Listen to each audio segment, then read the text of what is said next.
When running an in-home daycare, it's very important to remember there are many things to consider and think about. One of those things would be having a schedule. The schedule is not only important for the children, because it's good for them to be on a schedule. The schedule is also important for you because it not only keeps order in there, to help limit chaos. The schedule is also good for parents because this way parents can see what their children are doing, or their child is doing from day to day. And the schedule would start out, I open at 6 o'clock. Most of my kids come between 6:45 and 9 o'clock, so that is, your schedule starts out with the drop-off. Then you have breakfast.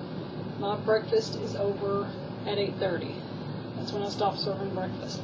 This is why the schedule is important. If your child is going to be later than 8:30, they're going to know that they need to have their child have already eaten breakfast. The next thing is playtime. If it's raining, snowing, or extremely cold, you're not going to be able to take the children outside, and they will strictly have playtime inside. And there is plenty of toys, different types of toys, trains, blocks, coloring books,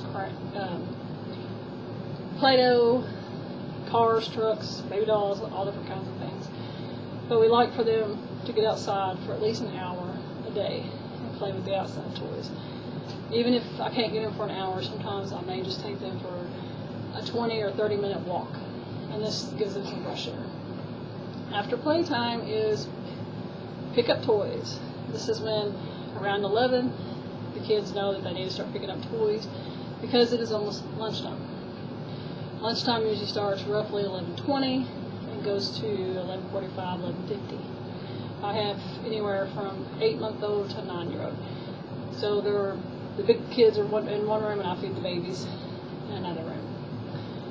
After they eat, everyone goes potty and we get ready for nap time. And before we do that, I usually read a book to the kids. Then they all lay down.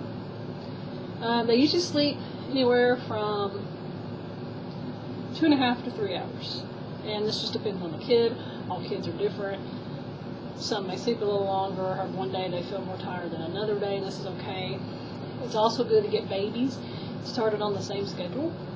I can get them as early as 6 months. My 8-month-old I have now, she's on the schedule down packed. She sleeps when everybody else sleeps. Gets up when everybody else gets up. So that's an important thing to remember. After nap time is snack time. And I have a sample box here. This is what the kids will get to pick. We have crackers, gummies, granola bars, marshmallow treats, Rice Krispie treats. There's also Bud Browns down in here. So they have always provide a variety. Not everybody likes the same thing. And anyway, after snack time is obviously they'll get to play for a little bit more. But obviously this is pickup time. Now, I close at 5 o'clock, but that doesn't mean that that's what you're going to stick by. Most of my kids are picked up between 4 and 5 o'clock.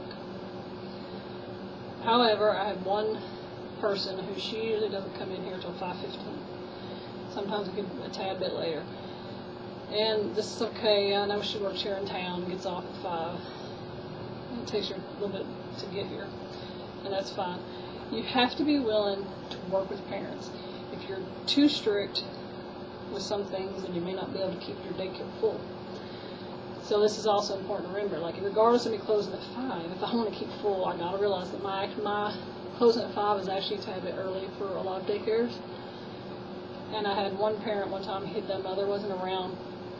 He worked in Lexington Golf at 5, and so he didn't pick up his son until 5:30. That's okay. I worked with him, wasn't a big deal. So it's just important to know, that's just a rundown of the daily schedule. And of course, you're going to have different things that may come into that schedule. Like in the summer, We may play outside longer because we may have water days. We're going to play in the sprinkler, play at the water hose, the kiddie pools, water balloons. We may have some days where we go to, like 2 blocks behind me is a park, and it's hardly anybody over there. And sometimes take the kids over there and they have a picnic lunch and they get to play, longer than they would on a regular day. And then you take into consideration holidays are going to give you, throw your schedule off too. Christmas, we usually make cookies, make ornaments. I give presents to the kids. On Easter, I usually have an Easter egg hunt. On Halloween, I just give them a bag of candy. But your daycare may be different. You want to having an in-home daycare allows you to open when you want, close when you want. You can make your own schedule. If you want to lay your kids down a little bit later, feed them lunch a little bit later, or whatever you want to do, that is okay. And that was just an example of part of my training for running an in-home daycare.